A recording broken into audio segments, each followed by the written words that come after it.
네, 이어서 이번 여론조사 진행했던 한국리서치의 정관철 부장과 이 여론조사 결과 좀 더 짚어보겠습니다. 어서 오십시오. 네, 안녕하세요. 예. 자, 이번 충청권 여론조사에서 윤석열 후보에 대한 지지율이 36, 그리고 이재명 후보 지지율이 34%로 2%포인트, 거의 뭐 초박빙이라고 불러야겠죠? 네, 이 상황에서는 오차 범위 안에 있기 때문에 통계적으로는 크게 의미가 없다라고 볼 수가 있겠고요. 지금 전국조사도 발표가 되었지요. 네. 두 후보가 35.5%로 공교롭게도 동일한 수치가 발표가 됐습니다. 지금 충청권 조사는 지난주 수, 목, 금에 진행이 되었고요. 네. 그다음에 전국조사는 금, 토, 일에 진행이 돼서 시차도 크지 않게 있는 상황에서 이렇게 나왔다는 거는 충청권 여론이나 전국 여론이나 크게 차이가 없다라는 것을 보여줄 수 있다고 말씀드릴 수 있겠습니다. 안 그래도 충청권이 이제 전국 표심의 좀 바로미터다라는 얘기를 하는데 이번에도 그런 결과가 나왔습니다. 네, 맞습니다. 자, 그런데 불과 한 2주 전까지만 하더라도 윤석열 후보 측의 지지율이 한 10%포인트 이상 높게 나온 그 여론조사들이 많았단 말이죠. 네. 근데 2주 만에 거의 똑같이 붙어버렸습니다. 이걸 어떻게 봐야 될까요? 어떻게 해석해야 될까요? 네. 이번 선거에서는 두 후보 간에 그 의혹 관련된 이슈들도 있고 또 선거 캠프와 관련된 이슈들도 있었는데요. 네. 지금 민주당에서는 이재명 후보가 중심이 된 선대위가 이제 활동을 시작하면서 이재명 후보가 관련된 의혹이나 사건들에 대해서 이제 사과를 한 일이 있었고요. 지난주가 좀 그런 네. 일이 있었는데 지난주 그리고 조사가 마침 또 그때 됐었죠. 맞습니다. 그리고 국민의힘 같은 경우에는 지난주에 이제 김종인 선대위원장으로 임명하는 여부에 따라서 예.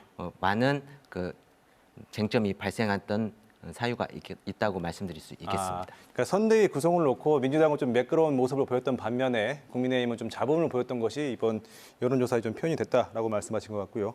또 하나가 윤석열 후보하고 국민의힘 지지도 또 이재명 후보하고 민주당 지지도가 거의 그러니까 후보와 정당의 지지도가 유사하게 나타났는데 매우 비슷하게 나타났는데 이건 어떻게 우리가 이해하면 될까요? 이 부분은 두 후보가 각 정당 지지층에 상당한 지지를 받고 있다라는 걸 확인할 수가 있겠는데요. 예. 이 정당 지지도 지표 외에 확인해 보셔야 될 게 이제 예. 국정 운영 평가나 후보 개인 호감도 또는 정권 연장이냐 교체냐 하는 대선 인식 관련 지표들도 있거든요. 예. 그런데 이 지표상으로 봤을 때 두 후보의 지지도는 거기까지 못 미치는 경우가 많습니다. 그렇기 때문에 아직까지는 그런 지표들에서는 우위를 보이지만 지지도로 끌어올리지는 못하고 있는 있다. 상황이라고 말씀드릴 수 있겠습니다. 예. 또 최근 이 양 후보들이 2030 표심 얻기에 좀 공을 들이고 있는데 아직 이 세대들은 마음을 확고하게 좀 정하지는 않은 것 같습니다.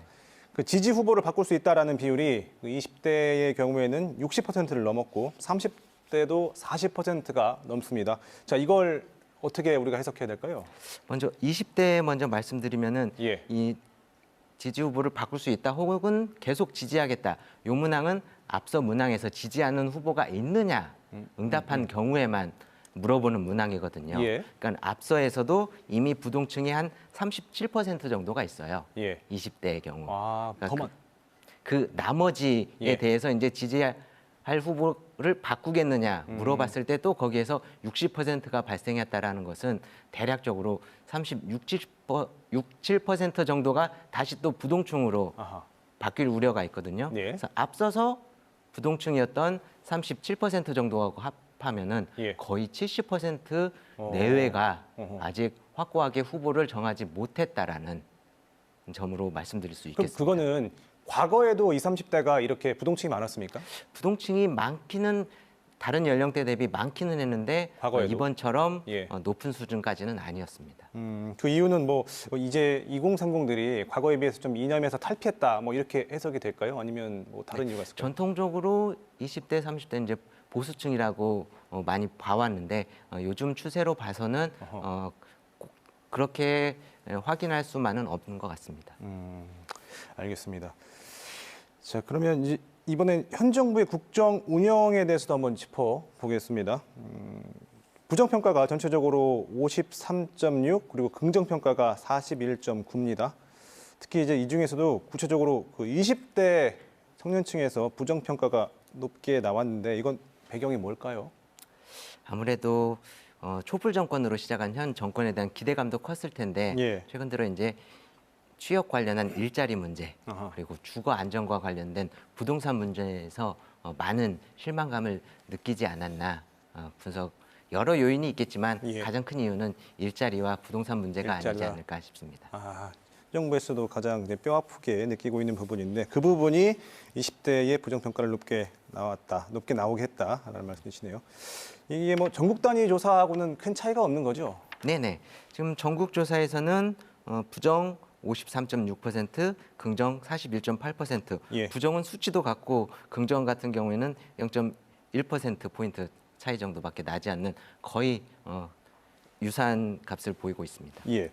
제가 또 이런 것도 물어봤었던데 이 행정수도 완성 또 국토 균형 발전에 대한 적임자가 누구냐라는 질문에 대해서 민주당 이재명 후보가 그 전체적인 지지율과는 다르게 윤석열 후보보다 10%포인트 더 높은 지지를 받았습니다. 이 부분은 우리가 어떻게 해석을 해야 될까요? 이 부분은 아무래도 이재명 후보가 현 정권의 공약이기도 했던 지방 균형 발전 기조의 약간의 혜택을 보지 않았을까 아하. 싶기도 하고요. 예. 그리고 전 경기지사일 때 경기 남부와 경기 동북부의 균형 발전을 위해서 경기도 산하기관을 남부에 있는 산하기관을 동북부로 이전하는 걸 추진했거든요. 예. 이런 부분도 좀 반영이 되었지 않았을까 싶습니다. 예. 알겠습니다. 오늘 분석 여기까지 듣겠습니다. 고맙습니다. 네, 감사합니다. 예.